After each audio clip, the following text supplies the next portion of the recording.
비평 플러스에서 YTN을 들여다봅니다. 최근 대규모 개인정보 유출 사고가 잇따라 발생하고 있습니다. 대기업부터 정부 플랫폼에서까지 개인정보가 유출되면서 국민 불안이 커지고 있는데요. 유출로 입은 피해를 실질적으로 보상받기 어렵다 보니 근본적인 해결책에 대한 필요성이 강력하게 제기되고 있습니다. 오늘 뉴스 리뷰와이에서는 개인정보 유출 사고를 전한 YTN 보도를 살펴봅니다. 화면 너머의 목소리까지 듣고 답해드립니다. 시청자 톡톡Y로 도착한 의견들 함께 들어보시죠.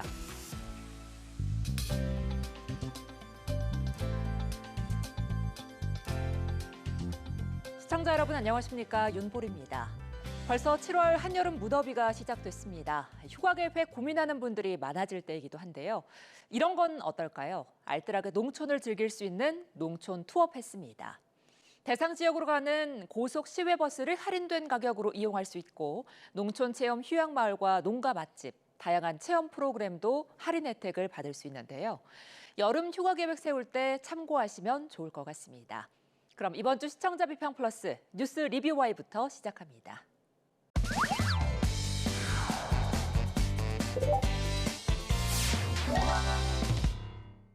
오늘 뉴스 리뷰와이 시간, YTN이 전한 개인정보 유출 보도를 살펴보겠습니다. 함께 이야기 나눌 두 분 모셨습니다. 먼저 한지원 시청자 평가원입니다. 이동욱 해설위원실장입니다. SK텔레콤과 쿠팡만이 아니었습니다. 기업과 민간, 정부 부처까지 곳곳에서 대규모 개인정보 유출 사고가 잇따라 터지고 있습니다.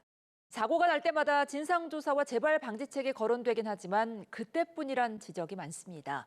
무엇보다 유출된 정보가 범죄에 이용되지 않을까가 걱정인데 관련한 YTN 보도 어떻게 보셨습니까? 최근 발생한 연쇄적인 개인정보 유출 사고는 우리 사회의 디지털 안전망이 얼마나 취약한지 그리고 이를 다루는 언론의 역할에 대해서도 경종을 울린 사안이었습니다. 국가유산청, 보람상조, 그리고 모두의 창업에 이르기까지 공공과 민간을 가리지 않고 전방위적인 유출 사고가 이어졌는데요. 오늘은 최근 쏟아진 개인정보 유출 관련 보도를 중심으로 시청자 권익 보호와 구조적 분석이 충분히 설명됐는지 등을 짚어보겠습니다. 먼저 최근 다양한 영역에서 개인정보 유출 사고가 연쇄적으로 발생하자 YTN은 경찰의 내사 착수 소식 등을 발빠르게 전하며 사안의 심각성을 강조했습니다. 경찰이 중소벤처기업부에서 주관한 모두의 창업 정보 유출 사건과 관련해 내사에 착수했습니다. 경찰청 국가수사본부는 대전경찰청 사이버수사대에 입건 전 조사를 지시했고 창업진흥원으로부터 수사 의뢰서를 접수해 본격적인 유출 경위 파악에 나섰다고 밝혔습니다.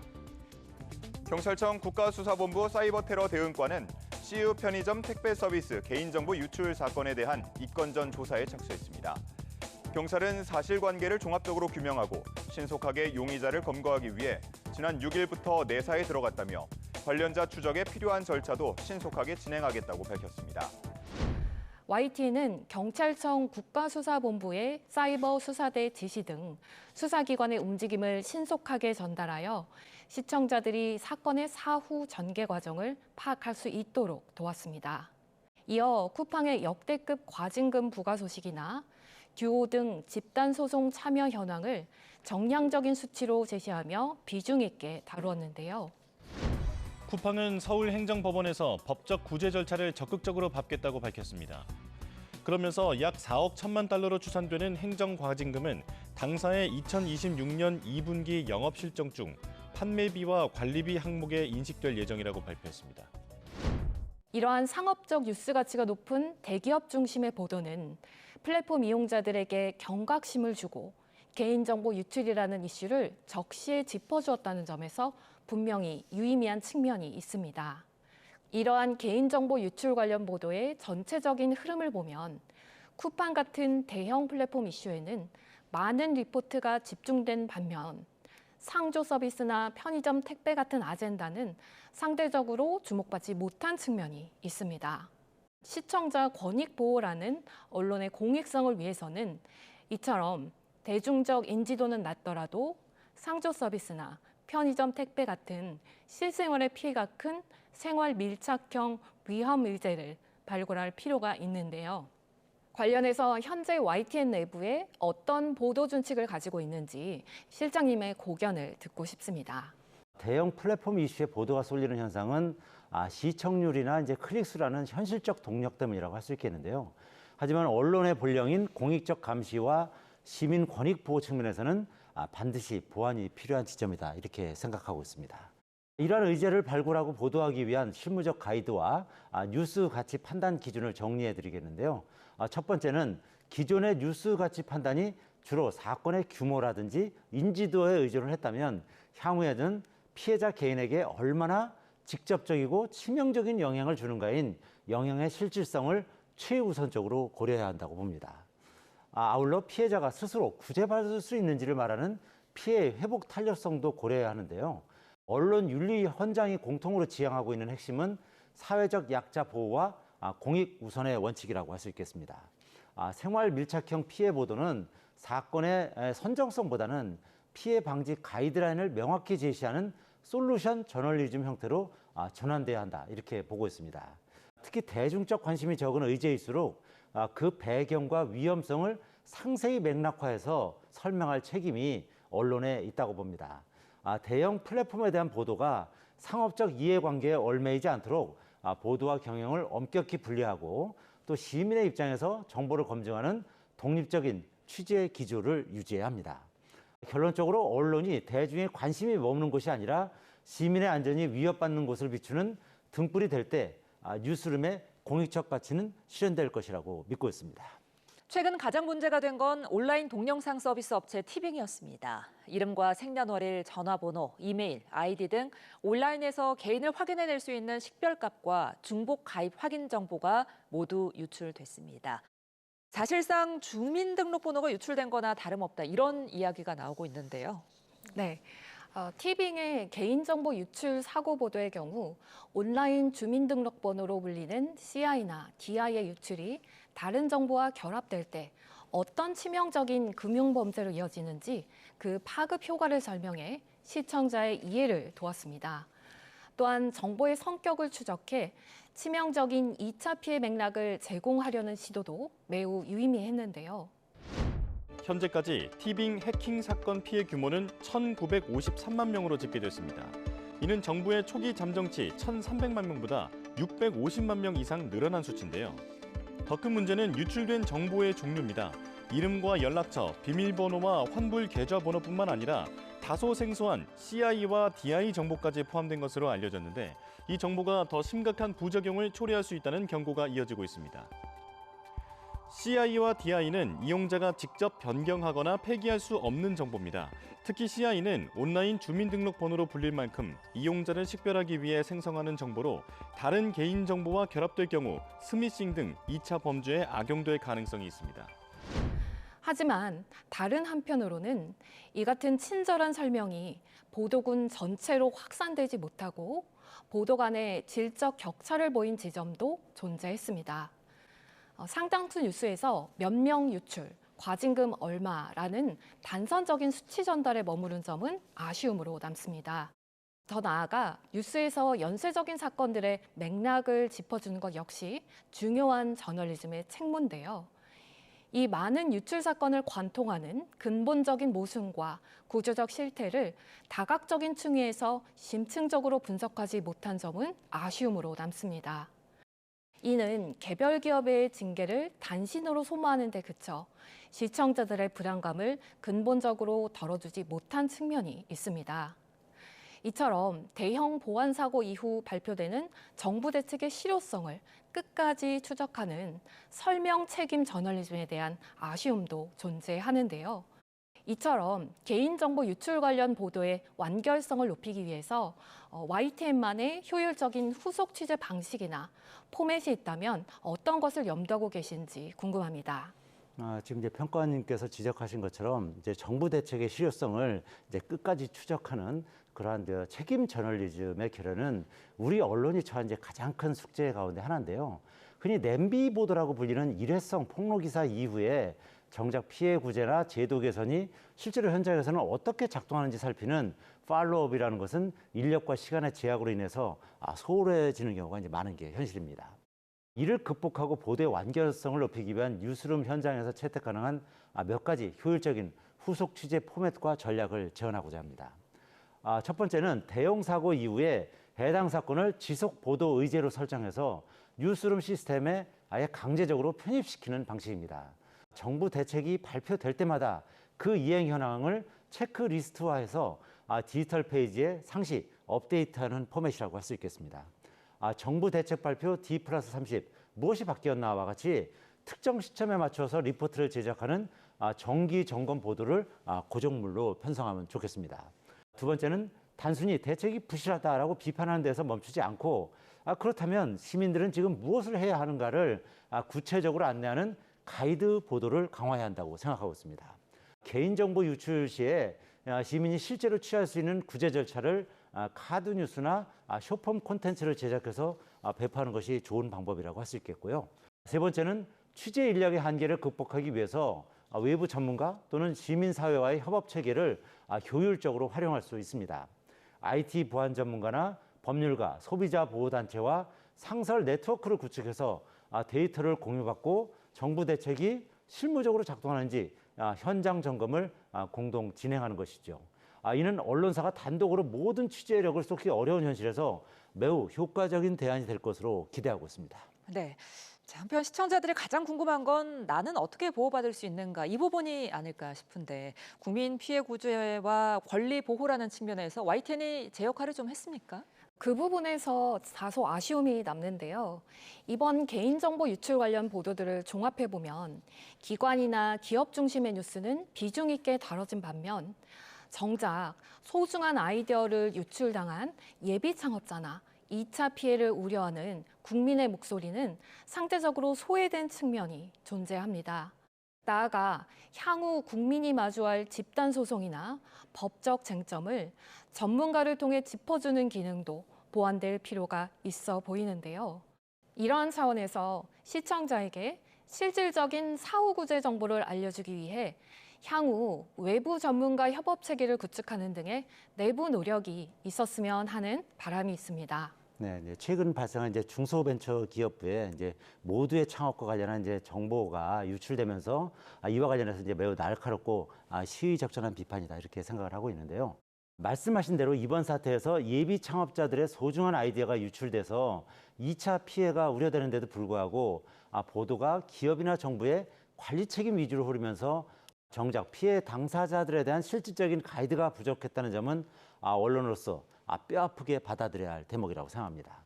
외부 전문가와의 협업 체계를 구축하고 또 인력 네트워크를 구성하는 사업은 내부적으로 검토하고 있다는 점 말씀드리겠습니다. 예. 나아가서 향후 시민들의 집단 소송이나 법적인 쟁점을 전문가를 통해서 짚어주는 기능 등은 대폭 강화할 계획이라는 점도 말씀드리겠습니다. 네, 앞서 언론의 설명 책임이 중요하다는 점도 짚어주셨는데 실제로 각사의 개인정보 유출 사고 보도를 보면 좀 답답한 마음도 들거든요. 발생과 피해 규모 보도에서 나아가지 못하고 어떻게 보면 시간이 한참 지난 뒤에 솜방망이 처벌 정도만 내보내는 시기거든요. 대안이 좀 있을까요?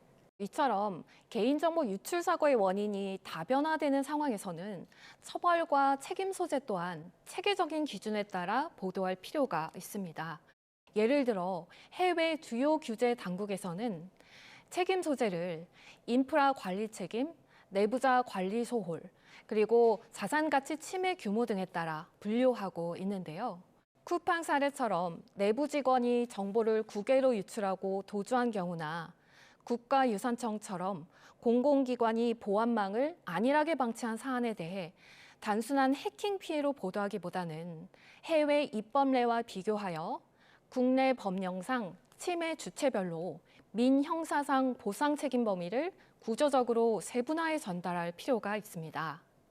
나아가 EU의 GDPR 같은 글로벌 기준과 국내법을 비교하여 과징금 수위는 높아졌지만 정작 국민의 실질적 피해 구제책은 여전히 취약하다는 점을 짚어주는 입체적 시각이 부재했던 지점도 아쉬웠습니다.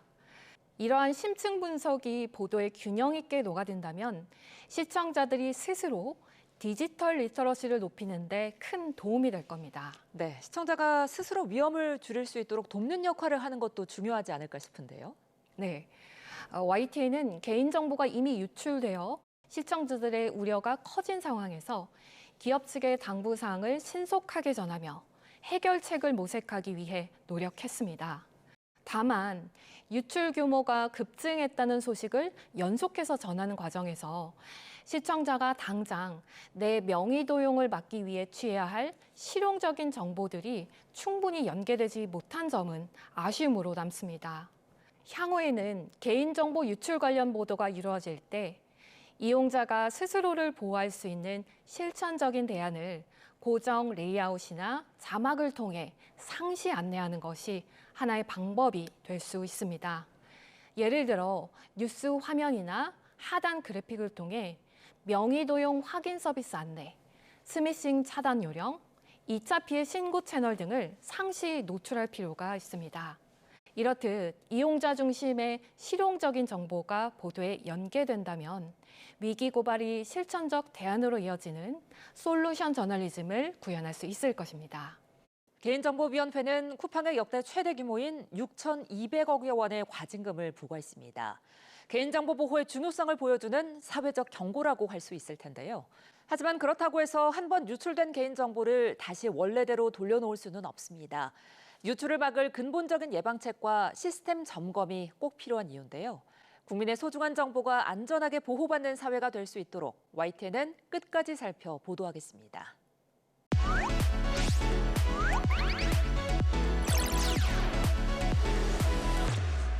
시청자의 알 권리와 보도의 가치 향상을 위해 노력한 방송을 꼽아보는 디딤돌 뉴스 시간입니다. 평가원님, 이번 주 주목할 만한 보도 어떤 게 있었습니까? 네. 이번 주 디딤돌 뉴스로 저널리즘의 역할을 충실히 수행한 보도를 짚어보았습니다. 사후 대책의 실효성 검증은 국가기관이나 기업이 낸 해명과 대책을 의심하고 체크하는 팩트체크 저널리즘과도 연결해 생각해 볼 수 있는데요.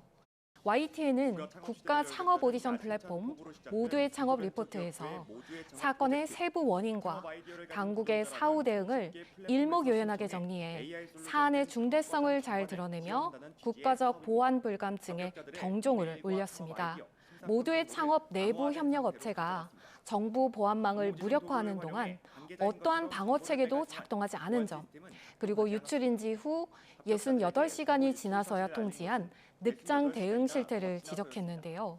이후 당국이 내놓은 해명이나 수사 의뢰 대책을 알리는 것을 넘어 시청자의 시각에서 사안의 이면을 집요하게 파고드는 독립적인 팩트체크로서의 접근도 기대해보게 하는 보도였습니다.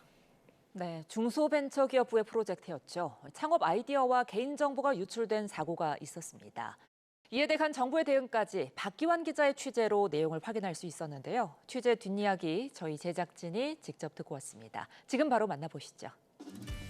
아무래도 처음에 조금 이게 어떻게 가능한지 좀 의문이기도 했는데요. 특히 제가 SK텔레콤 해킹 때 많이 이야기를 나눴던 전문가분들께 말씀을 여쭤봤더니 이게 API를 그냥 부른다고 나오는 게 아니다. 무슨 로그인하는 것처럼 나오는 게 아닌데 이게 뚫리는 건 사실 뚫리는 게 불가능하다고 얘기를 하시더라고요. 그래서 그만큼 허술하지 않았나 이런 게 좀 의문이었고, 또 하나 조금 신기했던 것 중에 하나가 특히 AI 솔루션 공급업체, 이 정보를 가져가는 업체가 AI 툴을 사용했다 이렇게 이야기를 했거든요. 그러니까 쉽게 말하면 인공지능 툴을 이용해서 얼마든지 이런 비슷한 행동이 가능할 수 있다는 게 조금 놀라웠습니다. 네, 우선은 이 사업 자체에 대해서 조금 의문이 제기되는 점이 많아서 조금 더 살펴봐야 될 것 같습니다. 이 업체가 사실 멘토단을 통해서 그 기업들을 선발을 한 거였는데, 이 멘토 한 명이 여러 기업을 모든 심사를 다 했다 이런 이야기가 나오고 있거든요. 그래서 이게 실제라면 사실 한 명이 모든 심사를 다 했다는 것 자체가 공정성에 의문이 제기될 수 있는 상황이고, 또 하나는 이 멘토가 가져간 예산 자체도 얼마나 나갔는지 모른다고 하더라고요, 중기부에서. 네, 그래서 이 사실 예산을 모르고 지급한다는 게 사실 말이 안 되잖아요. 이 부분에 대해서도 조금 살펴봐야 될 것 같고, 또 하나는 중기부만 뚫린 게 아닐 거라고 저는 생각을 합니다. 사실 우리가 금융지원, 복지지원, 고용지원 많은 지원 정책들이 있는데 여기에 많은 국민들이 사실 개인정보를 다 보내고 있고, 이 개인정보에 대해서도 어떻게 다뤄지는지 모르고 있거든요. 사실 정부니까 당연히 잘 알아서 하겠지라고 믿고 있는데 얼마나 잘 관리가 되고 있는지 조금 더 자세히 살펴봐야 될 것 같습니다. 그럼 오늘 뉴스 리뷰와이 마무리해 보겠습니다. 두 분 오늘 말씀 잘 들었습니다. 고맙습니다.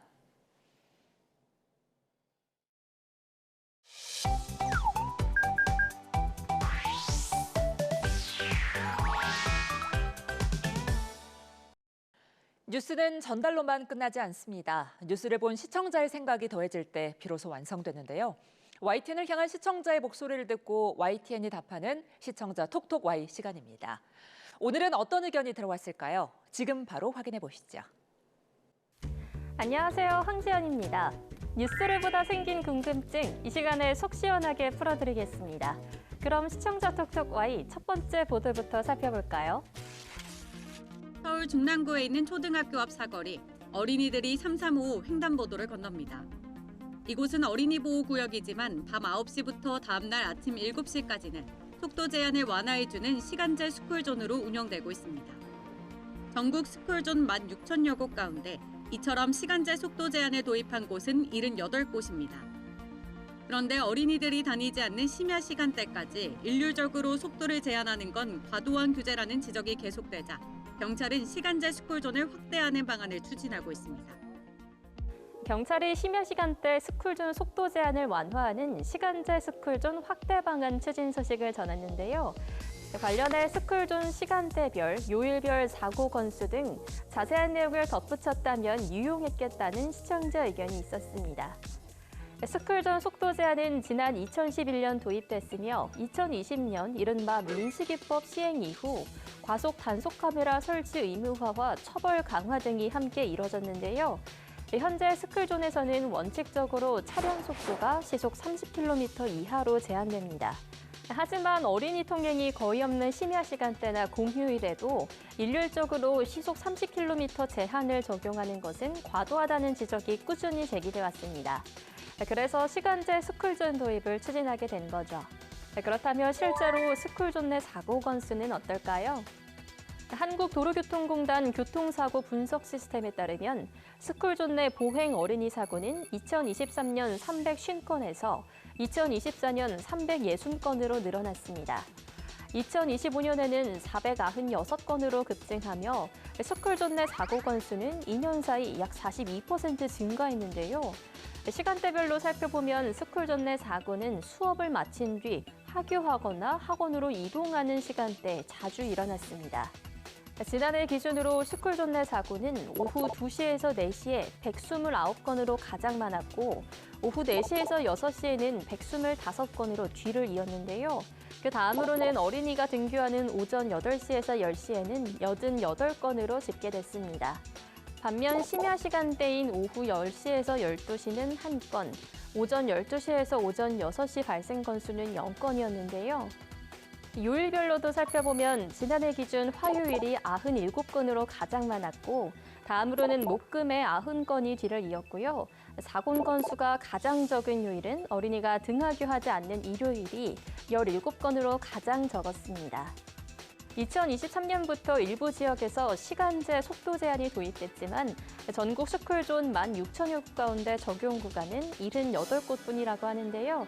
앞으로 어떤 방식을 통해 합의점을 찾아갈지 지켜봐야겠네요.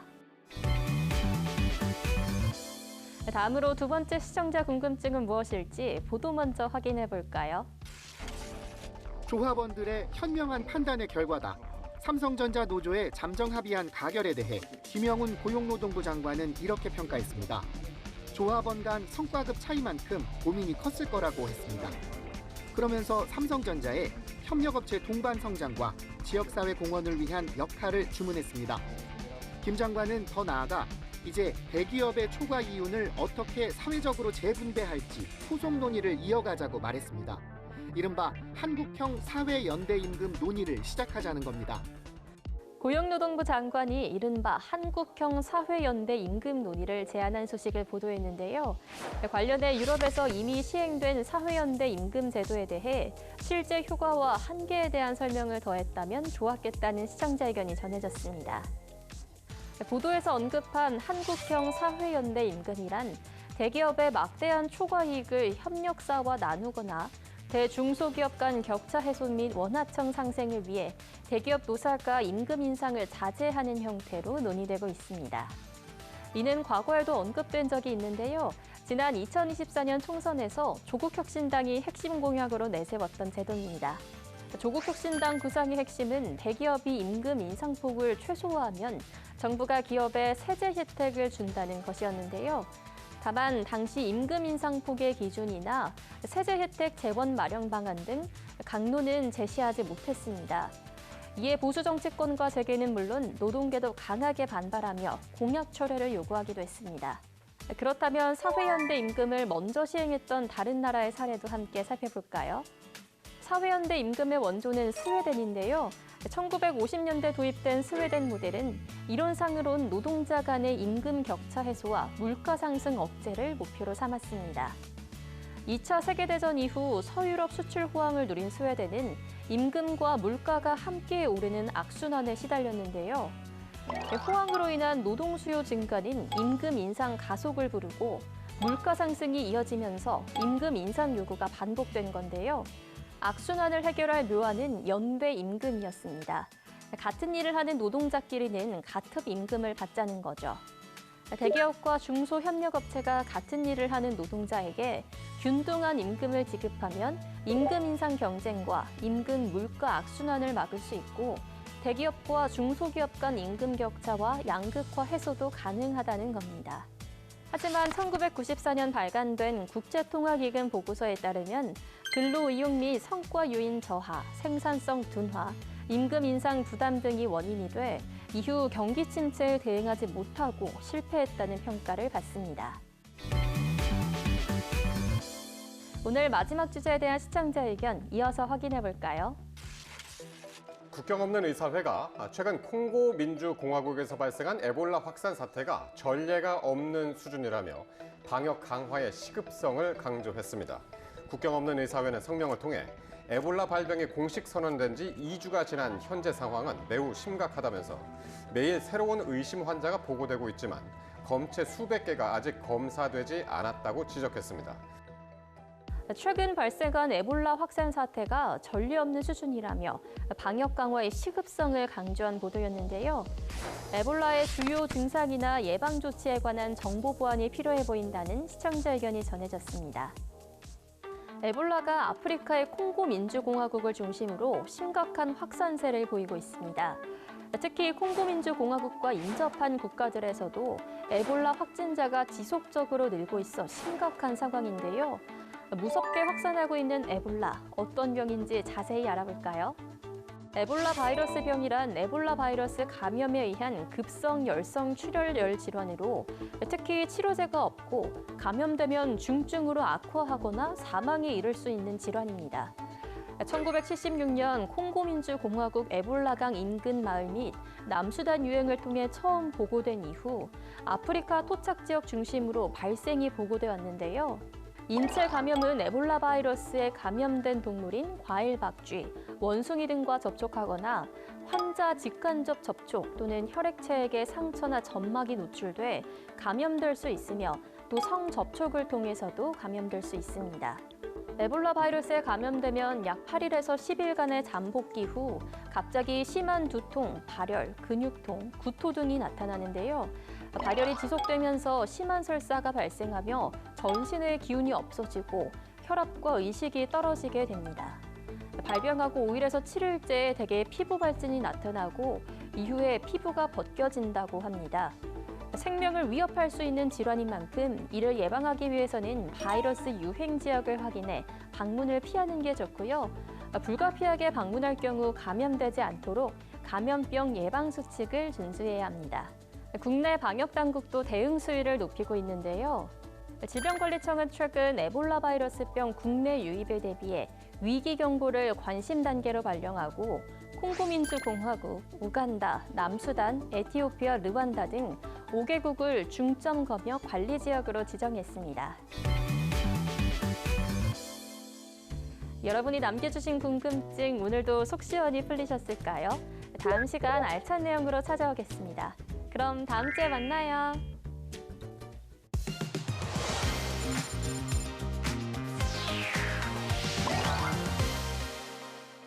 YTN의 보도를 되짚어보는 데 있어 시청자 여러분의 목소리는 중요한 기준이 됩니다.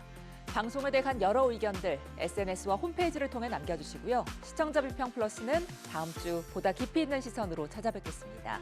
시청해주신 여러분 고맙습니다.